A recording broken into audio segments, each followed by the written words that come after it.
Yeah. C'est des bonnes conditions de travail, ça. Hein.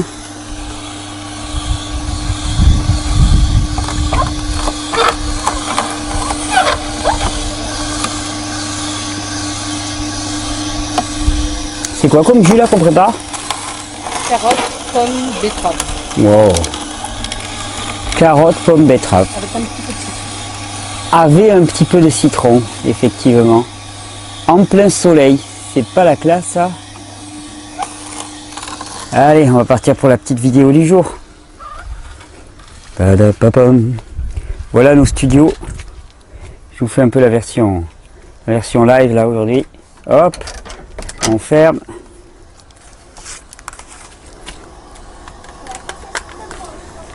Allez, au niveau du cadre, on va en être. Ah, il y a du soleil là quand même, on s'y prend un petit peu tard. J'espère que ça ira bien pour vous. Bon, c'est jour, je perds le fil moi, jour 4 du challenge.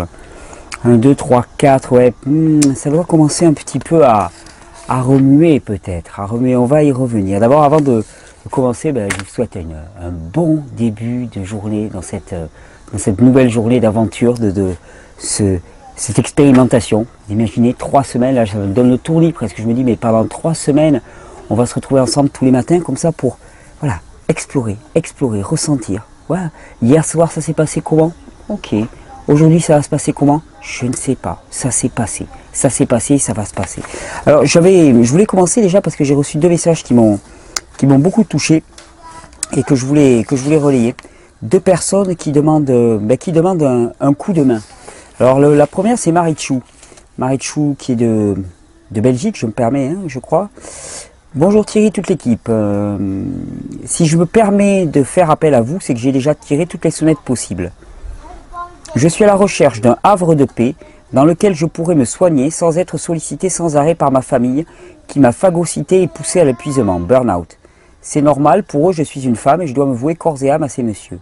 Je ne veux pas être hospitalisé, car pour ce genre de pathologie il n'y a aucune structure en France. Je continue les jus malgré mon épuisement, je ne pèse plus que 39 kg pour 1m60. Si tu pouvais lancer un appel sur la France entière, je lance un appel sur la France entière. Attendez, on va même se mettre un peu plus à l'ombre, qu'il y ait une plus jolie lumière. Oh là là, on en viendrait à fuir le soleil. Si tu peux lancer un appel sur la France entière, j'aurai peut-être des personnes qui répondront.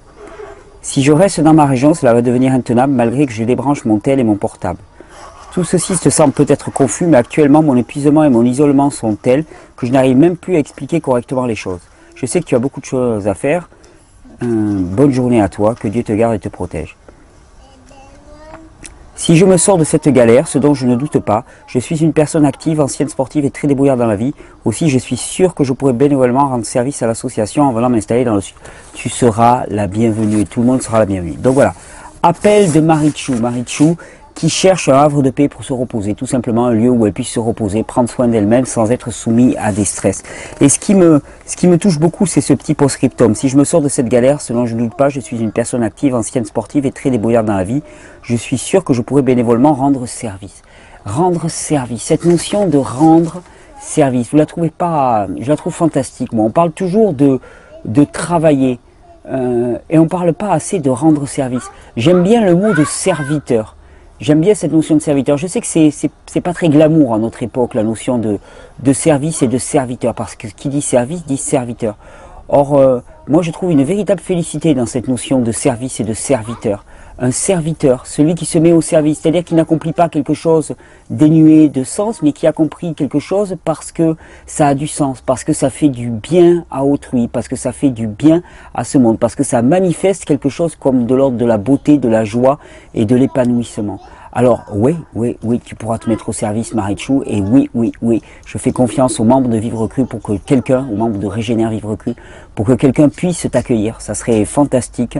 Je sais que Marichou, tu suis ces vidéos depuis pas mal de temps déjà, donc j'espère qu'il y aura pas mal de relais. Vous pouvez nous écrire, on vous mettra directement en relation avec Marichou qui cherche un relais. Et parce que de toute façon, le but de toute cette régénération, c'est absolument pas d'être des régénérés bienheureux dans notre petit paradis et puis de se regarder le nombril, un nombril régénéré, mais vous le savez bien, c'est de prendre des êtres cassés, broyés, fatigués, épuisés, démoralisés, désespérés, leur permettre de se restaurer physiquement, psychiquement, spirituellement, et alors là, enfin, de se mettre au service et de devenir des serviteurs. Des serviteurs au service, pourquoi?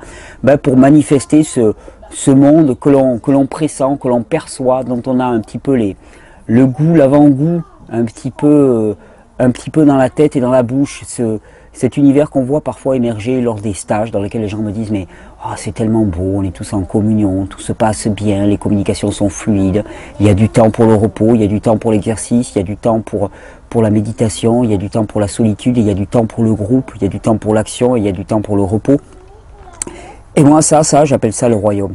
J'appelle ça le royaume et c'est amusant parce que cette notion de service, de royaume, il y a quelqu'un qui dit avec juste titre, nous sommes tous appelés à être des stars. Alors des stars, qu'est-ce que c'est? Ce sont des serviteurs travaillant activement pour le royaume. Serviteurs travaillant activement pour le royaume, c'est-à-dire des personnes qui sont au service de la manifestation de ce qu'elles perçoivent déjà dans leur tête. Combien d'entre vous m'ont dit, ah mais moi j'ai envie d'un mode de vie où les enfants ils puissent se gambader, où ils puissent être ensemble en train de jouer simplement dans la nature sans aucune coercition, ils mangent à l'heure qu'ils veulent. Et puis nous pareil, on vit dans un havre de paix avec des fruits à proximité, avec des petites maisons simples, un mode de vie très très simple, avec des relations entre les individus qui soient pleines, épanouissantes, qui ne soient pas écrasantes, qui ne soient pas pleines de sous-entendus et de non-dits, qui ne soient pas pleines de violence. Mais c'est ça le royaume, c'est ça. C'est pas du tout le modèle qu'on nous assène actuellement. Ce ne sont pas ces modèles de développement. Le royaume, c'est ça. Et donc serviteurs travaillant activement pour le royaume. Hein, je pense que ça pourrait être un bon programme, ça. Tous des stars, tous des serviteurs travaillant activement pour le royaume. Et pour travailler activement pour le royaume, eh bien, il faut pouvoir travailler activement pour le royaume. Et c'est pour ça que cette démarche de régénération est la pierre d'achoppement, la pierre angulaire de toute cette démarche. C'est-à-dire que sur ce temple qui est notre corps, sur cet édifice qui doit être fort et structuré, eh bien on peut construire ensuite un individu, on peut faire s'élever un individu, une vraie star, on peut faire s'élever à partir de cette base, cet édifice. Et donc j'avais un autre message à relayer, il y avait Marichou qui cherchait, et puis il y a Marina aussi qui m'envoie, Thierry, suite à ta vidéo, ça ne marche pas pour moi, je le confirme, depuis plusieurs mois je suis au cru, plantes diverses et jus de fruits et légumes, et mon état de santé ne cesse de se détériorer. Rachitique, 39 kg, plus aucune force. Je tire la sonnette d'alarme. J'ai besoin d'un changement radical de vie. Une personne pourrait-elle m'accueillir chez elle pour reprendre goût à la vie?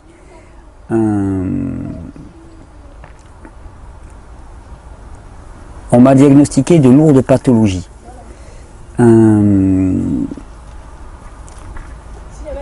Donc tu as besoin d'un changement radical de vie, une personne pourrait-elle m'accueillir chez elle pour reprendre goût à la vie? Donc je relais aussi le message de Marina.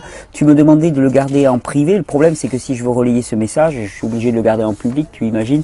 Donc je pense que c'était pas, il n'y avait pas d'ambiguïté de ce côté-là, mais il y a un besoin. Il y a un besoin fort d'accueil, il y a un besoin fort de relais, il y a un besoin fort de valeur humaine. Et je vous remercie si vous pouvez incarner tout ça, si vous pouvez le manifester. Vous savez, ce fameux royaume, cette espèce d'idéal utopique à laquelle on rêve souvent à la fin des soirées entre alternatives. On se dit, ah mais ça serait si bien si ça marchait comme ça serait si bien si ça allait comme ça serait si bien. Ouais, mais ça, on l'a dans la tête. Maintenant, il s'agit que ça passe par nos mains. Nous sommes les agents, nous sommes les acteurs, nous sommes les serviteurs de cette manifestation. Et c'est pour ça que c'est aussi important. Alors au jour 4, on rentre dans quelque chose de neuf. Jour 4, on rentre dans quelque chose de neuf. Ça commence vraiment à travailler pour ceux qui viennent à peine de s'y mettre, pour ceux qui ont mis un programme un peu plus élevé que d'habitude. Eh bien, ça commence déjà à travailler un peu plus. La détoxination peut être un peu plus forte. Des petites douleurs particulières à la gorge, au ganglion, mal à la tête, un petit peu de courbature ou quelques difficultés digestives, une diarrhée, une dysenterie. Tout ça, c'est les signes d'un organisme qui commence à évacuer ce qui est vicié et ce qui est mauvais. Et réjouissez-vous parce que comme l'état normal de l'individu, c'est l'état de pleine santé, quand on a évacué ce qui est vicié, il n'y a pas à rajouter quelque chose. Le bon, le sain, rejaillit de lui-même. Il est là. il est là sous la croûte, il rejaillit de lui-même le sein. Donc il n'y a pas à avoir d'inquiétude. Là, la seule science de la détoxination, quelque part, eh bien, c'est simplement d'apprendre à gérer les rythmes, d'apprendre à gérer les capacités d'un individu pour accepter plus ou moins des formes de détoxination, de nettoyage. Souvenez-vous, plus un individu est intoxiqué, moins il faut le secouer. Donc c'est pour ça, des personnes comme Marichou, comme Marina, sont des personnes qu'il va falloir préserver et qu'elles acceptent aussi une progression lente. Parler du royaume. Alléluia. Merci Patricia. Ça c'est le royaume.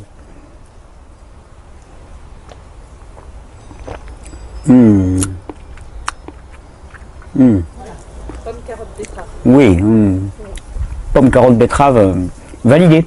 Validé comme mélange, validé. Ça c'est le royaume. Ça c'est le royaume, la bienveillance, le service les uns aux autres, et puis travailler ensemble, mais travailler à manifester quelque chose. Pas travailler simplement, mais travailler à manifester quelque chose. Et donc, des personnes comme Marichou, comme Marina, sont des gens qui vont avoir besoin d'un soin particulier, d'une bienveillance, d'une attention, parce qu'effectivement tout n'est pas qu'alimentation physique.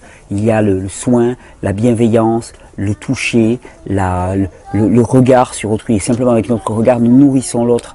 Et donc pendant ces 3 semaines, je vous invite aussi à donner de votre regard, à donner de votre attention. Et vous savez, il y a une chose qui est assez marrante, c'est que souvent on pense que voilà, on est en faiblesse et il faut que ce soit les autres qui nous donnent cette attention, les autres qui nous donnent cette bienveillance, les autres qui nous donnent... Donc on est toujours sous forme un petit peu de quémandeur, en train de demander légitimement à recevoir quelque chose.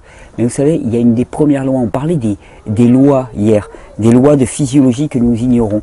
Il y a des lois de physiologie, puis il y a des lois plus larges, qui en fait se déclinent aussi au niveau de la physiologie, mais il y a des lois plus larges. Il y a une première loi, c'est il faut donner pour recevoir. C'est-à-dire que avant de se sentir légitime à recevoir quoi que ce soit, il faut apprendre à donner.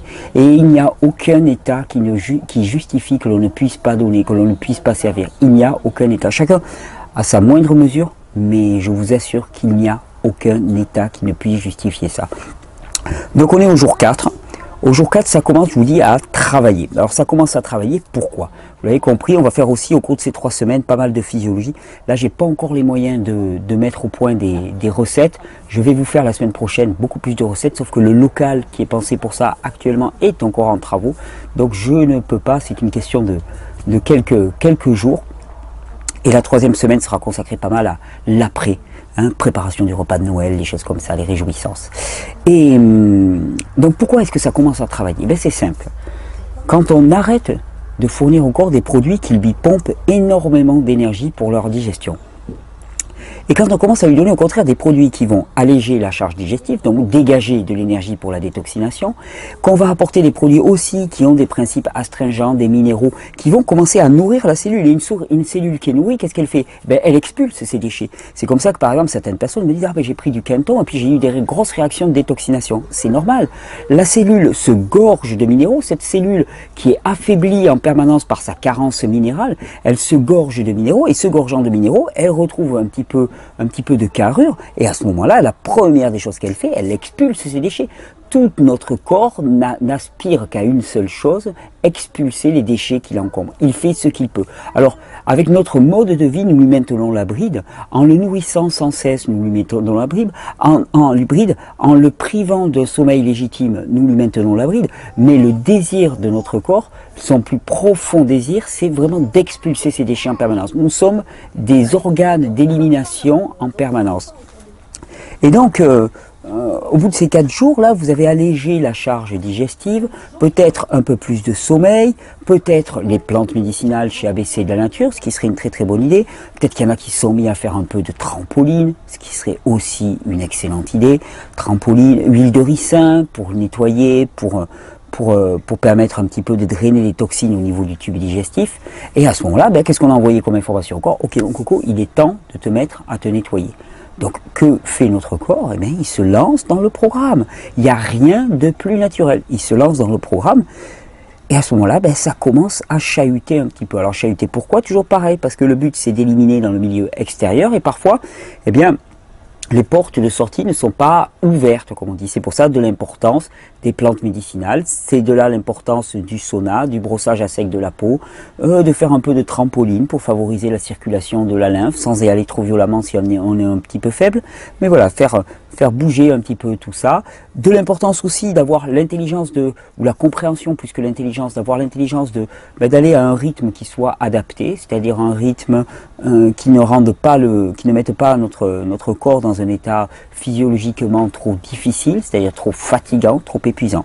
Donc réguler, descendre d'un programme si ça commence à aller trop vite, augmenter si on est vraiment à l'aise, mais attention en sachant toujours qu'il y a un effet rebond derrière. Toute la science de la détoxination, c'est uniquement la science de apprendre à gérer les rythmes en fonction du terrain initial qui est le nôtre, uniquement. Et une fois que ce terrain initial a été bien cerné, eh bien, hop, tout le monde suit le même chemin. Tout le monde suit le même chemin. C'est pour ça que j'ai autant insisté sur cette fameuse barrière intestinale, sur ces fameux intestins. Des fois, on me dit, mais écoute, j'ai un problème à la vessie, j'ai un problème aux ovaires, j'ai une intoxication à la vessie et aux ovaires, et tu me parles de mes intestins. Mais pourquoi? Et je dis toujours, mais ta vessie et tes ovaires, d'où est-ce qu'ils reçoivent leurs déchets? On me dit, de l'alimentation. Ouais, non, mais l'alimentation, ça passe par où? Ça passe par les intestins.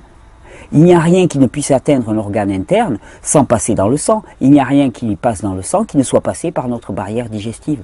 Donc c'est en ce sens-là que la première cause des causes de l'intoxication, ce sont les intestins. C'est à ce niveau-là que ça se joue. Côlon, intestin, c'est toujours à ce niveau-là que ça se joue. C'est pour ça que guérir cette muqueuse intestinale, désenflammer cette muqueuse intestinale est une priorité. C'est pour ça que souvent quand on me demande quel serait le premier des mélanges, je dirais presque balai intestinal. Le balai intestinal me paraît vraiment le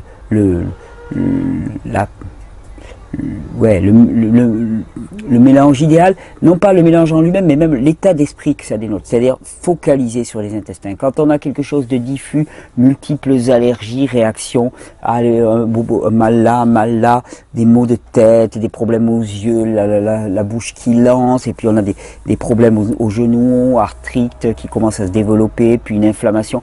Ok, c'est diffus. Pourquoi c'est diffus? Parce que c'est un état global de tout le corps. Il faut bien comprendre qu'il n'y a pas d'intoxication qui soit localisée. Il faut vraiment sortir de cette logique-là du symptôme dans lequel il y a quelque chose d'isolé à un endroit particulier. Il n'y a pas de symptôme localisé. Quand c'est congestionné à un endroit, c'est congestionné dans tout le corps. Quand c'est bloqué à un endroit et quand c'est enflammé, quand c'est acidifié à un endroit, c'est acidifié dans tout le corps. C'est pour ça que c'est une démarche globale que je vous propose, une démarche globale de régénération. Quel que soit le terrain sur lequel on démarre, c'est toujours une démarche globale de régénération. Alors je vais vous diffuser juste après cette vidéo, on va peut-être la mettre en enchaînement. J'avais fait une vidéo qui s'appelait « Une vie après la chimiothérapie ». Je l'ai faite il y a quelques jours, juste avant de partir pour Paris. C'était un bel échange que j'avais eu avec une personne qui a subi une chimiothérapie, qui a fait le choix d'une chimiothérapie, pour montrer que les choses, elles sont pas blanches ou noires, qu'il y a jamais de situation perdue, qu'il n'y a pas une mauvaise solution et une bonne solution. Il y a des données du problème qu'on connaît, connaître les lois qui gouvernent notre corps, qui gouvernent notre vie, et c'est ces lois-là qu'on va explorer de jour en jour, et à ce moment-là, eh bien ensuite, appliquer en fonction de nos peurs, de nos inhibitions, de nos conditions, de la pression, de l'évolution de la situation. Donc on va aller explorer encore avec cette personne, cette situation de une vie après la chimiothérapie. C'est-à-dire que la chimiothérapie, c'est une solution, mais une solution qui apporte son cortège aussi d'effets secondaires. Donc comment les contrecarrer, comment les dépasser. Je vous laisse découvrir ça. Donc, vous voyez, au cours de cette semaine, on explore les grandes lois du vivant. La première de ces lois du vivant aussi, c'est que, l'état naturel par défaut, l'état acquis par nature à l'être humain est l'état de pleine santé. C'est le fameux V égale F moins O d'Arnold Ehret. La vitalité d'un individu, ce qu'on perçoit, ce qui émane là directement, c'est F, c'est sa force, c'est-à-dire ce qui est déposé en lui, moins les obstructions. Et que notre seul jeu, c'est de relever les obstructions. Ça, c'est une loi qu'on ne nous avait peut-être jamais appris, mais c'est une loi qui existe à toutes les échelles de la création et qu'il est bon de connaître. Il y a une autre loi, c'est il faut donner pour recevoir. C'est-à-dire qu'il faut souvent se vider pour recevoir quelque chose de neuf. Il y a d'autres lois que nous allons explorer encore et encore et encore. Vous avez entendu hier, ça ne marche pas pour moi. Mais ça ne marche pas pour moi. Ça n'est pas acceptable parce que c'est faux. Parce qu'à partir du moment où on connaît les lois, ça marche automatiquement. J4, premier jour, quatrième jour, peu importe. C'est chaque fois un premier jour, c'est chaque fois une nouvelle aventure, c'est chaque fois voilà, quelque chose de neuf qui va se passer pour vous. Je vous souhaite vraiment d'avoir une journée dans laquelle vous allez explorer de nouvelles limites, explorer de nouveaux conditionnements, explorer de nouvelles croyances par rapport à vous-même. Et je vous laisse avec une vie après la chimiothérapie. À demain.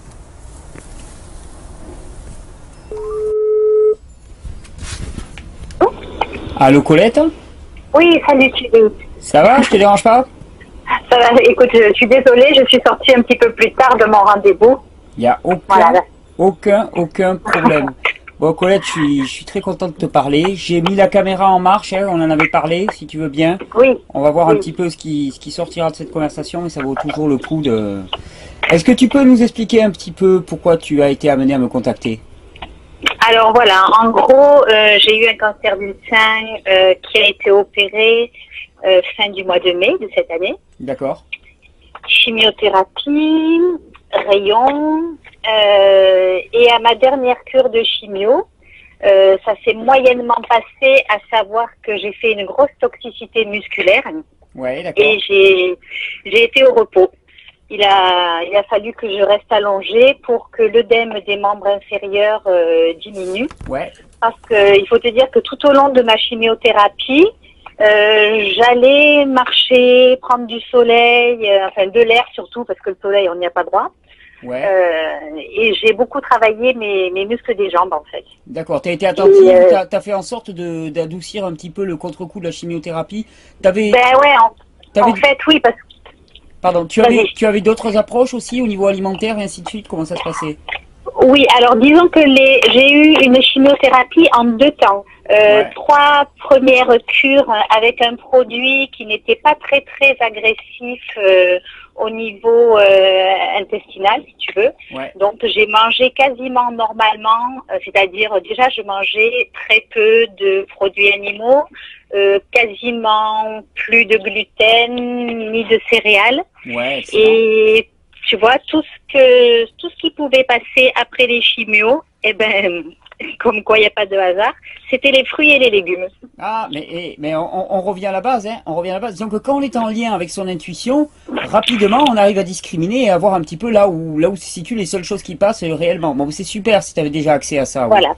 Donc, c'était la majorité de l'alimentation, mais bon, comme je vis dans un entourage qui est pas très porté là-dessus, j'étais tout le temps forcée à manger, et tu fais de l'anémie, et il faut que tu manges de la viande, et il faut que tu manges des protéines, et tu te rends pas compte, tu vas perdre des muscles et tout et tout. Ouais. Donc, au final, j'en ai un petit peu mangé, mais je t'avoue que c'est pas le principal de l'alimentation. Et puis tout s'est assez bien passé, jusqu'à ce que je passe au 2e type de chimiothérapie. L'oncologue avait oublié de me dire que c'était quelquefois agressif sur le système musculaire.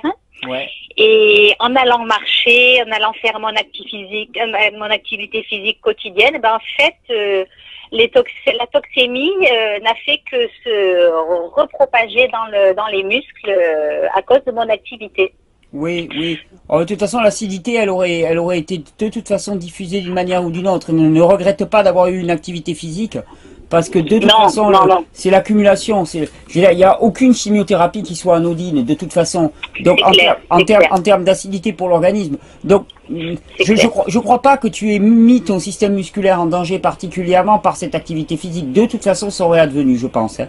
Mais bon. Alors, tu vois, comme tu dis dans tes vidéos, j'avais tellement de toxines au niveau de mes jambes que il y a un œdème qui s'est fait. Ouais, bon, mais le corps a bien réagi. Ça. Mais tu vois, ça c'est encore plein de signes qui indiquent que tu avais quand même une capacité de réaction. Parce qu'il y a des gens, ils sont tellement épuisés qu'il n'y a même plus d'œdème qui se fait. Donc c'est bon, c'est des bons signes, ça. C'est des bons signes, ça se défend. Moi, ça a été impressionnant parce que, tu vois, un jour, j'avais mal aux jambes parce que j'ai reçu mes gosses et je suis restée dans la cuisine une partie de la matinée. Ouais. Le soir, je dis à mon mari, bon, on va se balader un peu pour faire circuler tout ça. Je suis revenue, j'avais les cuisses qui se touchaient, c'était hyper dur, hyper gonflé, l'enfer, quoi, l'enfer. Ouais, Donc, SOS médecin, parce que mon oncologue n'était pas de garde.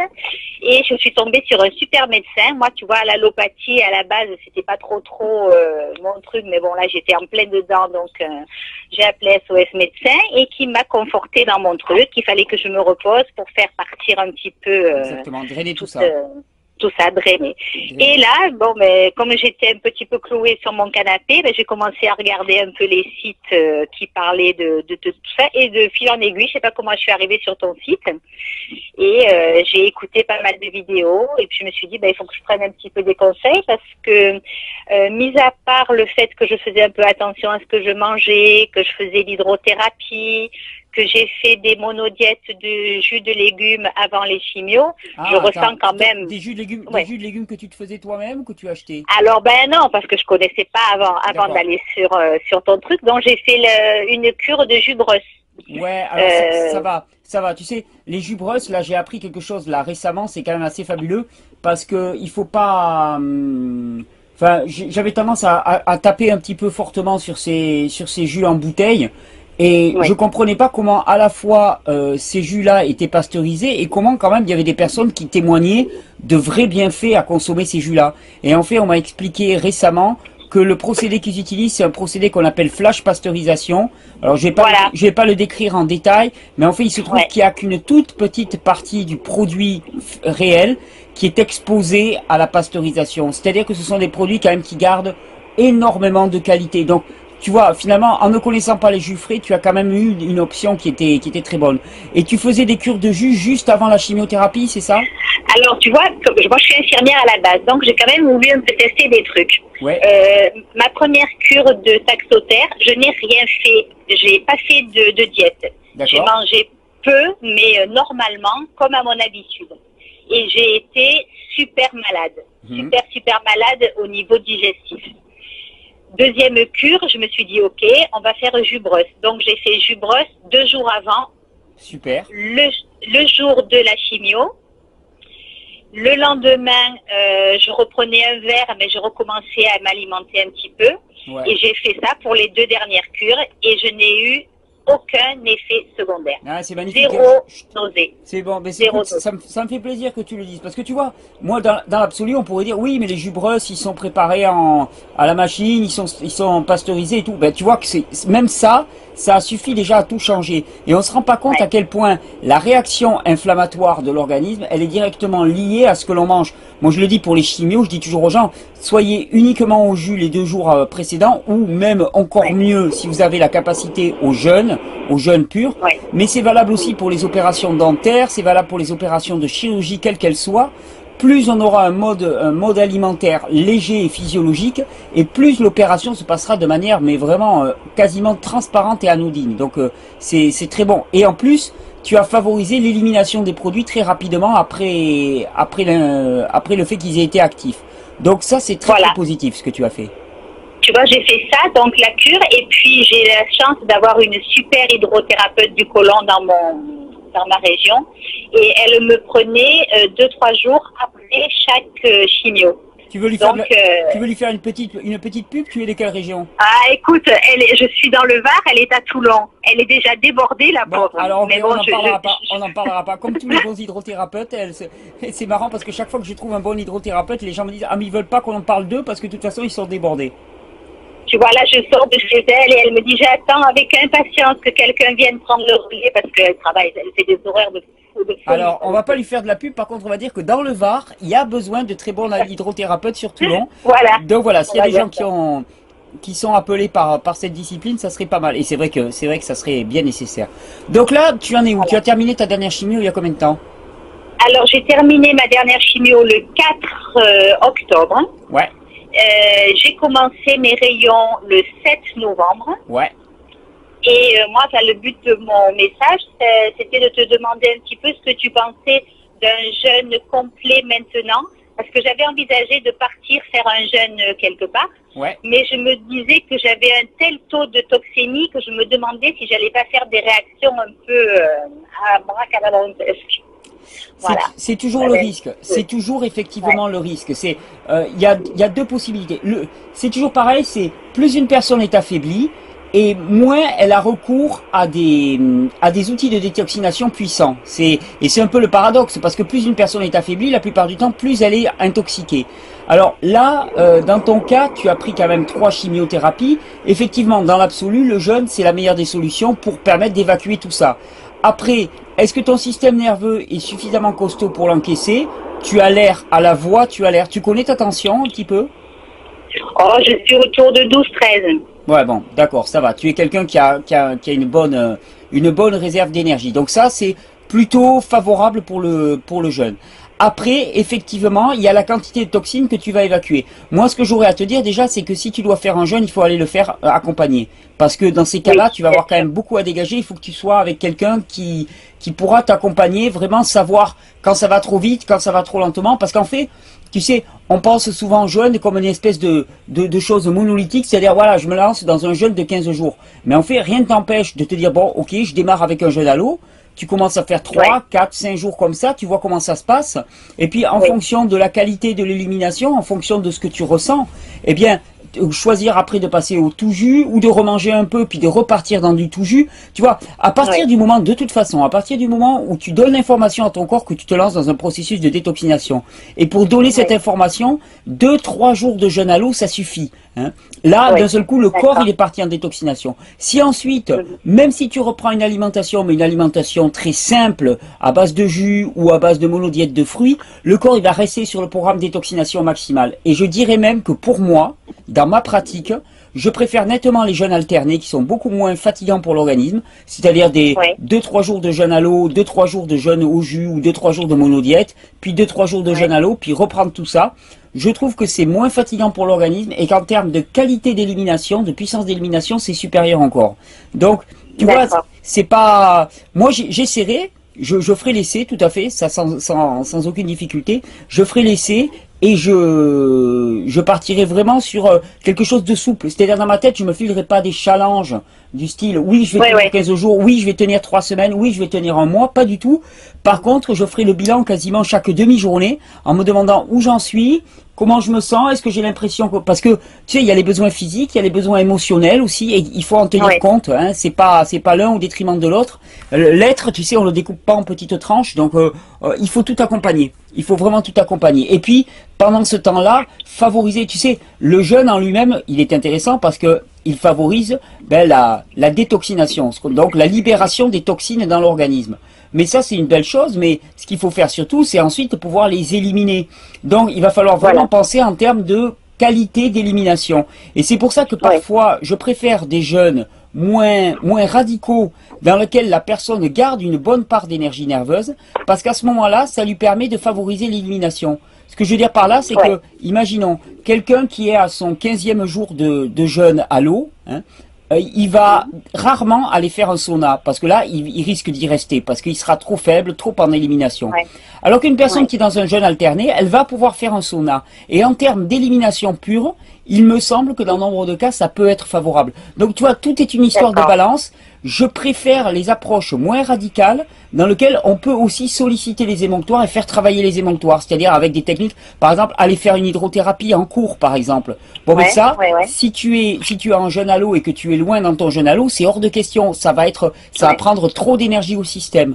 Alors que si tu es dans une approche un petit peu plus contrastée, eh bien là, tu vas pouvoir. Et le but, en fait, c'est pas tant de relâcher les toxines dans l'organisme, c'est de les relâcher dans le milieu extérieur. Et il s'agit pas de détoxiner plus vite qu'on élimine. Donc pour moi, favoriser l'élimination en gardant un petit peu d'énergie nerveuse pour ça, donc en limitant un petit peu le fait que le corps soit complètement induit et donné à la détoxination, c'est pas si mal, c'est un bon choix pour moi. Ok. Voilà, ça fait... Vas-y. Là, vas-y, continue.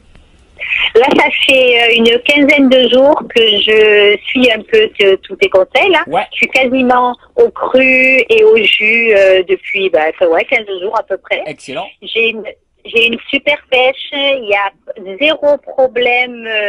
Les gens me disent, oh, ben après une chimio, tu es faible et tout. Je dis, écoute, je me sens vraiment mieux maintenant en mangeant tout ça, en buvant ces jus, qu'en mangeant n'importe quoi, comme on nous donne à l'hôpital, quoi. Ah, voilà. Mais c'est certain. Même après une chimio, si tu manges cru, même après une chimio, tu te sens mieux qu'en mangeant n'importe quoi sans chimio. Ouais, ça, il n'y a pas de souci. Ouais. Voilà. Ça, je l'ai vu, et j'ai même eu une camarade de chambre là pendant que je faisais mes chimios qui m'a dit, ben moi je profite de ma chimio pour perdre du poids en plus, c'est cool. J'ai fait une diète complète, elle avait beaucoup de poids à perdre, et du coup elle n'a pas eu d'effets secondaires notoires. Ça a été vraiment incomparable, quoi. Ouais, de toute façon, petit conseil à toutes les personnes qui ont un développement tumoral et qui choisissent de prendre un traitement. Disons que c'est d'être vraiment dans l'austérité, dans la limitation, que ce soit au niveau alimentaire, au niveau dépenses d'énergie, des choses comme ça, vraiment de limiter, même s'il n'y a pas de gros changements radicaux au niveau alimentaire, eh bien de limiter la ration alimentaire, de vivre chichement d'une certaine manière, pour laisser au corps toute son énergie disponible, eh bien, pour réaliser ces opérations de guérison et de régénération et d'élimination. Donc ça, c'est toujours le meilleur conseil. Si en plus le peu que l'on consomme, on le consomme sur des éléments vivants et qui sont physiologiquement adaptés au corps, alors là, c'est le meilleur. C'est le meilleur qu'on puisse faire, de toute façon. Et effectivement, on peut très bien, tu sais, moi, ça va te donner un petit peu la pêche, on va dire. Je connais quelqu'un qui a eu un développement tumoral assez important au niveau des reins, qui a été amené à faire une chimiothérapie, qui au cours de sa chimiothérapie, pareil que toi, a découvert les vidéos et s'est lancé dans un processus de régénération, et qui m'a dit, finalement, ce cancer a été la plus belle des choses qui me soit arrivée, parce que après cette chimiothérapie et après avoir adapté ce régime, je suis en bien meilleure forme, finalement, que je ne l'étais précédemment. Et finalement, donc, c'est un peu comme si presque la chimiothérapie n'avait pas eu tant d'impact sur lui. En tout cas, la balance entre effet positif et effet négatif allait dans le sens du positif, parce que ça lui avait permis d'acquérir, finalement, d'accéder à une approche de la vie qui était beaucoup plus régénérante. Ah ben ça c'est très clair, et puis moi je peux le confirmer aussi, parce que même si j'étais déjà, bon, en tant que naturo, je pratique pas mais j'ai fait la formation, hein. Ouais. Même en tant que naturo, j'avais quelques principes alimentaires. Je me suis rendu compte, bon, ben, à mes dépens, que j'avais quand même un organisme qui était super acidifié, quoi. Ah ouais, pour former une tumeur. Elle faisait quelle taille ta tumeur? Alors en fait, il y avait une tumeur en forme de 8, si tu veux. Ouais. Et si on prenait la grande longueur, ça faisait 2 cm,3. Bon, elle n'était pas énorme, elle n'était pas gigantesque, ça va. C'était pas énorme, mais bon, alors après, il y a le côté acidité, il y a le côté choc affectif que j'ai subi il y a quelques années. Ouais. Donc je pense que je me suis bien focalisée sur mon truc, et oui, et puis l'acidité est allée grimpant, hein, parce que choc affectif égale acidose maximum de l'organisme. Voilà. Donc effectivement, c'est complètement lié. Tout a été enlevé par l'opération, c'est ça? Oui, tout a été enlevé par l'opération, mais comme j'ai seulement 50 ans et que la tumeur était hyper agressive, on a quand même voulu faire chimio et rayon dans un but préventif. D'accord, voilà. Ok. Bon, moi, ce que je te dirais, c'est que maintenant que tu as pris cette option, effectivement, le jeu, ça va être d'apporter un maximum d'alcalinité à ton corps pour désacidifier. Et tu sais, pour en revenir sur le thème du jeûne et ainsi de suite, moi, j'aurais tendance à conseiller un jeûne strict et à l'eau pour une personne qui a un développement tumoral et qui ne veut pas prendre de traitement. Parce qu'à ce moment-là, je vais lui dire, la priorité, c'est de vraiment éliminer. Par contre, une personne qui a choisi le traitement, je vais lui dire, la priorité, c'est, bon, éliminer, mais aussi alcaliniser au maximum. C'est pour ça que, moi, des approches alternées, ou même de jeûne de jus, par exemple, tu vois, de cure de jus pendant 1 mois, 2 mois, 3 mois, me paraissent plus adaptées quand on a choisi le traitement. Parce que là, ce qu'il faut apporter, c'est beaucoup d'alcalinité. Donc, c'est pas une façon de te limiter, de te tirer la bride, hein. C'est plutôt de te dire, vraiment, bon, c'est séduisant par certains côtés, le jeûne à l'eau, peut-être, mais en même temps, je suis pas sûr que cette approche-là soit la plus efficace actuellement.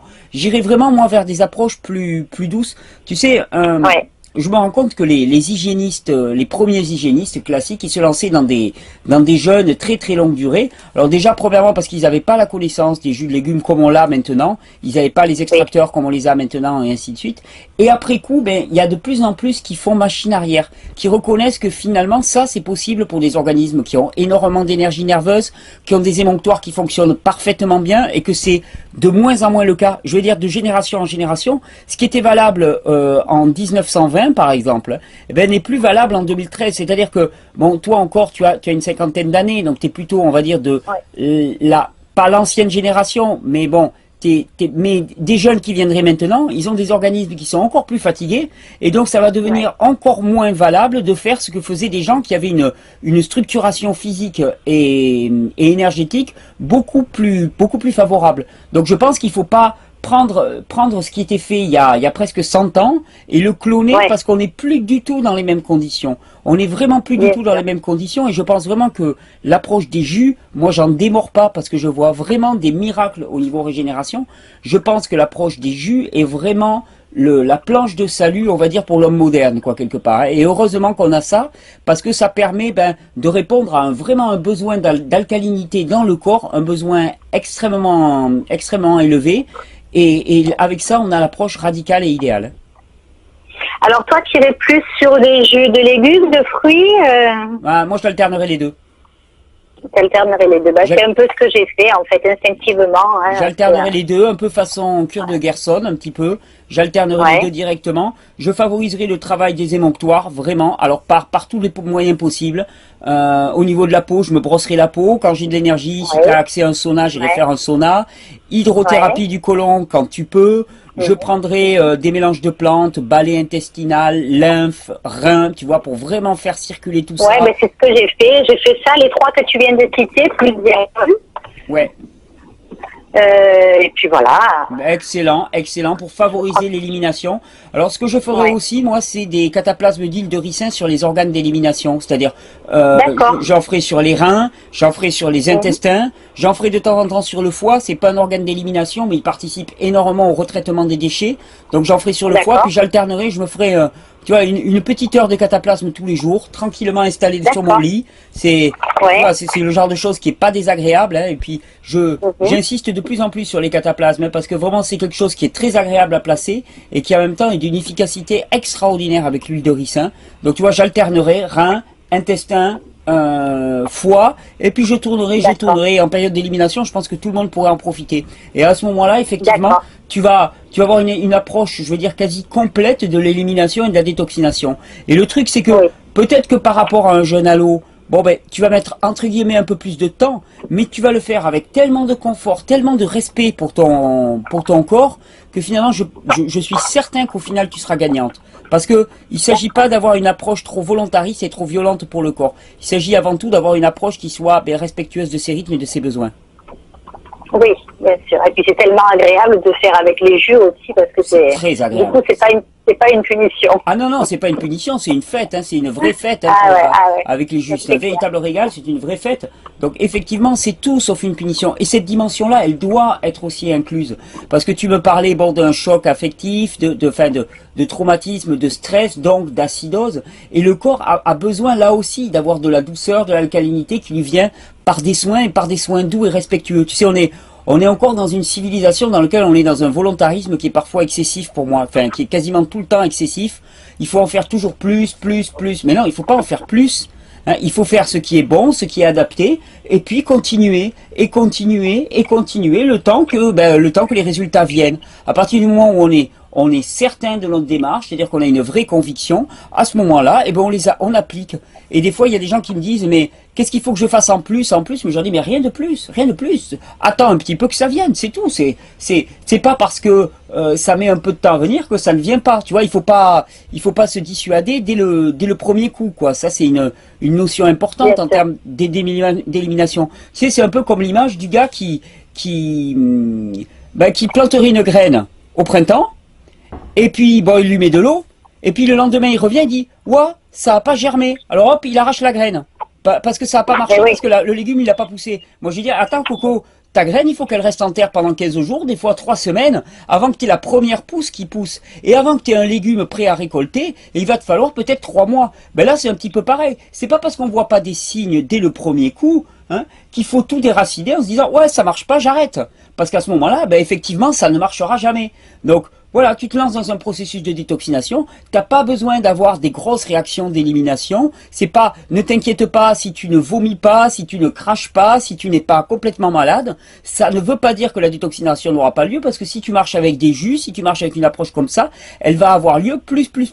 Et réjouis-toi d'ailleurs, si tu n'as pas de difficultés particulières, ça veut dire que le rythme est bien adapté à la force de tes émonctoires.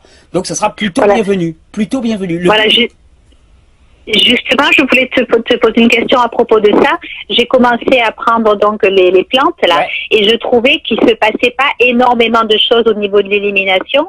Donc j'avais commencé par les doses minimales, la cupule plate, puis bombée. À quel rythme on peut augmenter? Tu passes du simple au double du jour au lendemain? Ouais, de toute façon, rien ne t'empêche de faire machine arrière après. Tu sais, au niveau de la prise des plantes, moi j'ai toujours tendance à dire, il y a ce qui est classique et raisonnable. Tu vois, il faut toujours mettre des posologies. Alors, ça ne veut quasiment rien dire avec les plantes médicinales, les posologies, parce que ce sont des plantes qui sont en interaction avec un organisme. C'est-à-dire, c'est pas comme les médicaments allopathiques qui ont une puissance en eux-mêmes et qui sont standardisables au niveau de leurs actions sur l'organisme. Là, c'est vraiment le fruit d'un dialogue entre la plante et le corps de la personne. Donc, il y a des doses indicatives qui sont indiquées. Pourquoi? Eh bien, pour éviter les surdosages, pour éviter les risques. Mais après, j'ai vu des personnes consommer le triple des doses indiquées, par exemple, et s'en trouver très bien parce qu'elles sentaient vraiment que c'était nécessaire. Donc, voilà, il y a quelques critères. Là, sur les plantes que je t'ai indiquées, balai intestinal, rein et lymphe. Bon, ben, par exemple, sur le balai intestinal, le but, c'est pas d'avoir une diarrhée permanente. Hein. Or, ça accélère nettement. Bon, dès que tu commences à avoir des selles un peu liquides, c'est pas la peine de forcer plus. D'accord? Par contre, tu peux très bien, avec 2 cuillères, avoir des selles liquides pendant 3 semaines. Et puis après, non. Après, non, c'est plus le cas. Donc là, tu peux augmenter. Tu peux augmenter parce que ton corps, en fait, il y a des stades d'élimination, tu vois. Et au début, finalement, 2 cuillères, ben, ça va suffire pour être à la limite de la capacité éliminative de ton corps. Et puis, au bout d'un moment, tu as enlevé une certaine couche. Alors, à ce moment-là, tu peux augmenter les doses. C'est juste comme ça que ça se passe. Ok. Donc, ça marche très bien. Pareil pour les reins, hein, quand tu commences à sentir des petites douleurs au bas du dos, que tu sens que ça travaille un peu fort et ainsi de suite, bon ben voilà, tu te dis, bon l'élimination est un petit peu forte, je calme un peu le jeu. Voilà, c'est tout. Mais voilà, tu peux augmenter les doses, oui, surtout en phase d'élimination. Donc là, il n'y a rien au niveau du rein, mais c'est un peu la vessie, tu vois, quand aux toilettes, ça fait un petit peu mal. Alors peut-être que je peux rester un peu à la même dose pendant quelques jours, quoi. Alors non, parce que là, si ça fait mal au niveau de la vessie, je vais te dire, c'est parce qu'il y a de l'inflammation au niveau de la vessie. Et donc à ce moment-là, moi, je favoriserai la diurèse, l'élimination par les reins. Donc je prendrai effectivement un peu plus de mélange pour les reins, ça oui. Hein. Voir si ça commençait à être vraiment douloureux, je prendrai un mélange qui s'appelle Urénoplus, qui est vraiment pour les cas de cystite et d'inflammation. Il y a aussi une plante que j'aime beaucoup, c'est le persil. Tu vois, j'en mettrai dans les infusions, j'en mettrai dans des jus, directement des bouquets de persil en entier. Et je me ferai même des cataplasmes d'huile de ricin dans cette zone-là pour favoriser l'élimination. Parce que là, quand ça se situe au niveau de la vessie, ça veut simplement dire que la vessie, enfin que les déchets qui arrivent au niveau de la vessie sont, si tu veux, le système immunitaire, le système lymphatique a tellement à faire que il ne joue pas son rôle complètement et que les déchets qui arrivent au niveau de la vessie sont encore très inflammatoires. Alors que normalement, le système lymphatique devrait les traiter de manière à ce qu'ils soient plus inflammatoires. Mais le problème, c'est qu'il a tellement à faire que quelque part, bon ben, il balance les choses avant que ça soit complètement fini. Parce que de toute façon, il y a urgence. Donc ça, tu vois, si tu viens me voir, que tu me racontes ça et que tu me dis, ah ben je sais pas si je détoxine, je te prends et je te mets dehors. Parce que là, je vais te dire, tu te moques de moi, tu te moques strictement de moi. Là, c'est un signe majeur. C'est un signe majeur d'ailleurs qu'il ne faut pas aller beaucoup plus vite parce que sinon, ça va dégénérer en cystite. Donc, tu vois, c'est subtil. Hein. Tu vas aussi avoir certainement à des moments les selles qui te brûlent un petit peu, tu vois, au niveau de l'anus, des petites... Bon, mais c'est normal. Et ça indique juste, oula, ça va très fort. Mais ne pas avoir de signe majeur, ne pas être malade, c'est pas un signe que ça ne marche pas.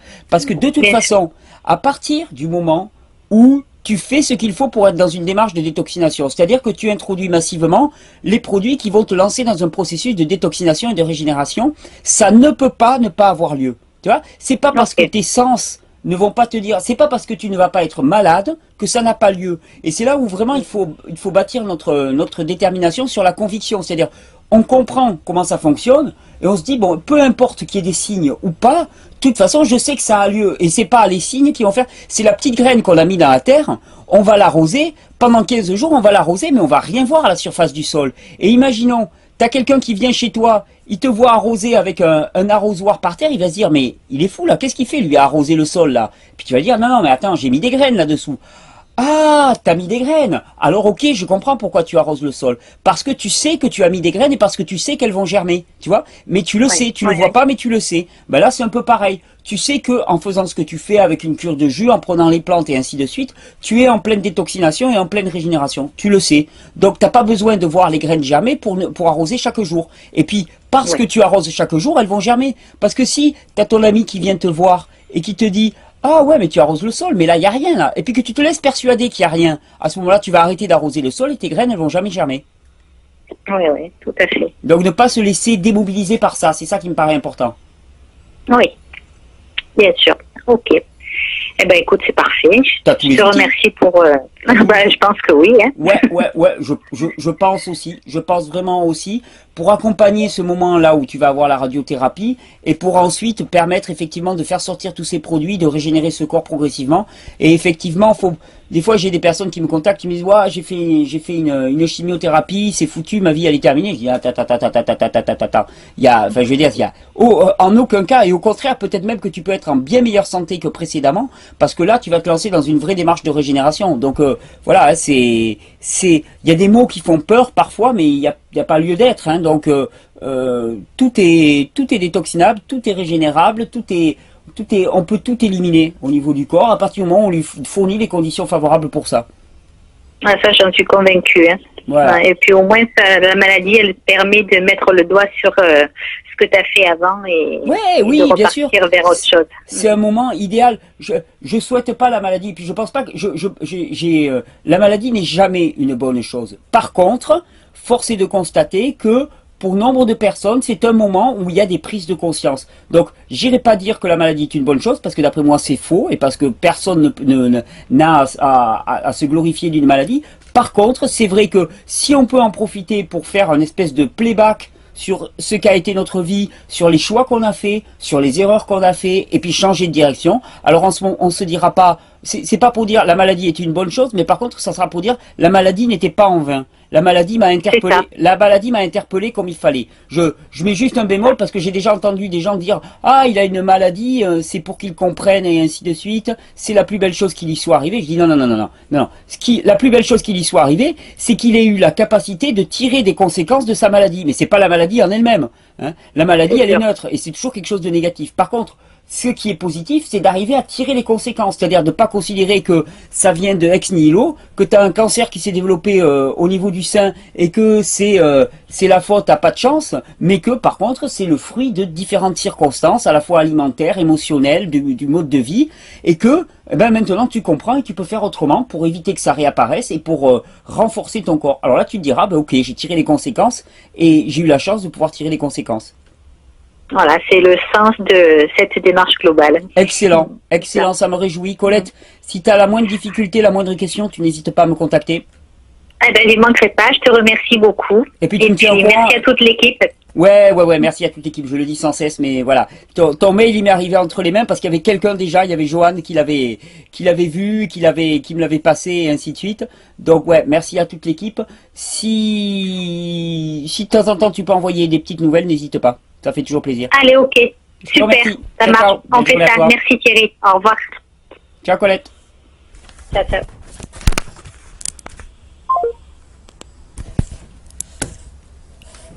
En fait, le seul vrai combat qu'on ait à mener, c'est le combat contre la résignation. Le combat contre le doute. Le combat contre le voisin qui vient nous dire, voilà, mais t'arroses le sol là, mais il n'y a rien dessous. Nous, on sait qu'on a mis une graine dessous. Mais le voisin, il vient tous les jours et il nous dit, oh là, mais t'arroses le sol, mais il n'y a rien dessous. Il n'y a rien dessous. Il n'y a rien dessous. Et puis un jour, on se dit, ah ouais, mais est-ce que j'ai vraiment mis une graine? Alors là, ça commence à craindre. Est-ce que j'ai vraiment mis une graine? Est-ce que ça marche vraiment, ces jus? Parce que là, je vois rien. Hein. Est-ce que ça marche vraiment? Et puis le lendemain, on se dit, bon, finalement, si ça marche pas, à quoi bon continuer hein? S'il n'y a pas de graines, à quoi bon arroser hein? Puis voilà, on oublie d'arroser, on oublie de prendre des jus, on oublie de se lancer vraiment dans cette démarche tous les matins, de dire voilà, je ne crois pas à la mort, je ne crois pas à la maladie, je ne crois pas à la fatalité, je ne crois pas à l'inéluctabilité, je ne crois pas à, je ne crois pas à ce qui ne peut pas être, je crois à ce qui peut être régénéré, je crois à ce qui peut fleurir au printemps, je crois à ce qui peut venir, je crois que cette graine que j'ai placée sous le sol, eh bien elle va me donner une plante, et parce que je crois, eh bien je vais l'arroser, parce que je crois, c'est le seul combat je crois qui a mené. La vraie guérison c'est ça, la vraie guérison c'est cette guérison là. Après les moyens vous les avez, des jus, des fruits, du repos, des cataplasmes et de la douceur. Bonne régénération.